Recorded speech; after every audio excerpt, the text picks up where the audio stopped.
What's going on, guys? Chuck with Whiskey Dog Outdoors. This video is about the Trangia alcohol stove that I posted on a few days ago. Now, there are a ton of different ways to cook and make coffee and all that kind of stuff when you're out. This is, and I mean, there's alcohol stoves like this. There's a ton of those different variations. There's jet boil and all that kind of stuff, those little MSR pocket stoves. I've got several of those, but this one is very easy, very convenient for me to use, so it's kind of my go-to if I'm making coffee or maybe boiling if I'm going to boil some water for pasta or something like that in the evening. It's very simple. I can kind of set it and forget it. I don't have to watch it for the most part. And what it is it comes with this cover, and I'll talk about this in just a second. But an alcohol stove will burn a lot of different fuel sources, actually. I prefer HEET because it's inexpensive and it's very efficient. Now, what you do is you pour this in there, set it on something, ignite it, and I'll get into that in a second. The benefit of this is, in addition to just your kind of regular camping, is that it makes a good small package to fit into a bug out bag or a survival bag, something like that, survival kit if that's your thing. You can obviously put the heat in there, but because it's multi-fuel, something that I recommend is maybe a half pint or a pint of Everclear in type of a bug out situation, or you can do that with some vodka as well. That becomes an antiseptic disinfectant. It can be used to numb, you know what I'm saying, pain and stuff like that. You can barter with it in those types of situations, but it does make a very decent fuel source. Now, it's a little more sooty, doesn't burn as hot. Your boil time may be a little bit longer, but it is an option and something that if you're going to build that type of kit, I would recommend. So what you do is you're going to put fuel in here. It comes with this lid. It's got a rubber O-ring on it. That's good so you can actually store your fuel in here. Now, Trangia, and I'm probably butchering that name, is well known. It's kind of the leader in the industry when it comes to alcohol stoves, and you can make these out of cat food cans. That's somebody else's video can show you that. But you can actually store your fuel in here, screw that down. Trangia is known to be very good about not leaking. There are some knockoffs, can't attest to those, but I know that this one hasn't had any issues with me, although I don't do that a lot. It also comes with this. Now, this is can be used as a snuffer to put your flame out. It's also something that's very difficult to do on alcohol stoves, is to adjust your flame and control your flame. So it's adjustable in that respect to a degree. I haven't really tried to simmer or saute anything in there. I just use it for boiling, and so I don't really mess with this unless it's time to extinguish the flame. Now, if you're going to use an alcohol stove, you need to have something to put the pot on. You can't just set that on there, it'll smother the flame.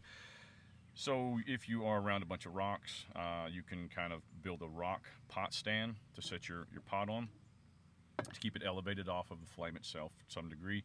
Or you can build it out of some wood or some sticks. What I've got is a little pot stand from a company called RedCamp, and this actually came with a stove that I was going to kind of compare to this. I haven't done that yet, but I have been using this because this is pretty awesome. It's very similar, the RedCamp stove. Like I said, there's a ton of, I guess, variations of this or copies of this, but I haven't used it yet. But it does fit down in here and makes a very nice little pot stand. So we'll go ahead and put some alcohol fuel in here, and cut to another camera and show you what I'm doing. Doesn't take a whole lot if you're going to boil water, and you don't want to overfill it, that's for sure. We'll put a little bit in there. Now, one of the issues with these stoves is that it's very difficult to see and tell whenever it's lit. So you might need a cigarette lighter that works. I don't know why. Oh, I was using this last night and turned the flame down. Doesn't take a lot to get that started, and then you can definitely put your hand over it and feel when it gets hot. If you've got a lot of wind, these stoves are like a lot of camping stoves. They don't do well in the wind. I've got a windscreen that I might put up. It's not too bad here, but I can feel it kind of whipping that around. But what I'm going to cook on there, I'm just going to boil some water for you real fast. And what I'm going to do that in is this little nesting kind of cook set. There it is, from Stanley. I've got some GSI stuff very similar that I've had for years, but I picked this up. This is about 25 bucks, I think. comes out with a little nesting kind of a bowl or something like that, I guess, whatever you want to call it, cup. It's got a little, and it's also very dangerous if your beard's long and you can get over this stove like I almost did just now. Ah! Help me, Tom Cruise! Make sure we didn't, no, we're good. So good cooking vessel that you can pour in and use as a bowl or serving. It's got a little fold out spoon spork combo deal, little sipping lid, cooking lid. I do use the lid for making sure that the steam stays in, helps expedite my cooking time. We'll put that on there. I'm going to dump just a little bit of water in here. I say a little bit, about enough to make a pot or a cup of coffee. Say that. It's about 8 ounces. And I'm not going to put that windscreen up just yet. We'll kind of see how it goes.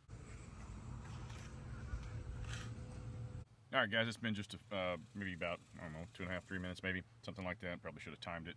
But we are just about to get to a boil. I went ahead and put the windscreen around it. As luck would have it, the wind kind of started swirling around. I'm doing this off the bed of my truck. Now, this is a windscreen from Ohuhu.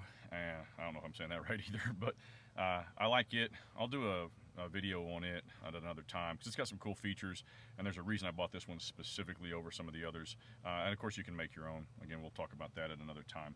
So I'm going to go ahead and let's pull this lid off. I think I can hear it. Yeah, you can see it boiling in there. Yeah, you can see it boiling in there. Take that off. And yeah, there you go. So let me move this windscreen.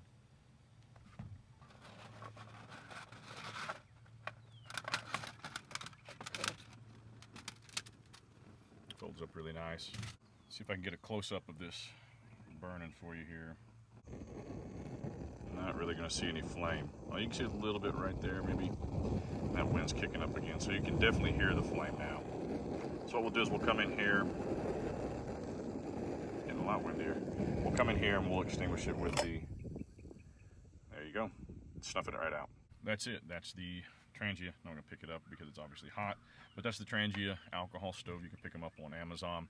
Their price point about 24, 25 bucks. The RedCamp with that pot holder or pot stand is only like $14 or $15. And as everything on Amazon, there's always like a 10% off one day or something. And there's Preacher barking, hey, get over here. If you like this type of content, subscribe and stay tuned because we got a lot more of it coming your way. We've got a natural source, kind of like a twig and wood stove thing that we're going to do, and an oven and all kinds of things coming down the pike for you in the near future. So Preacher and I appreciate y'all watching, man. Have a good one.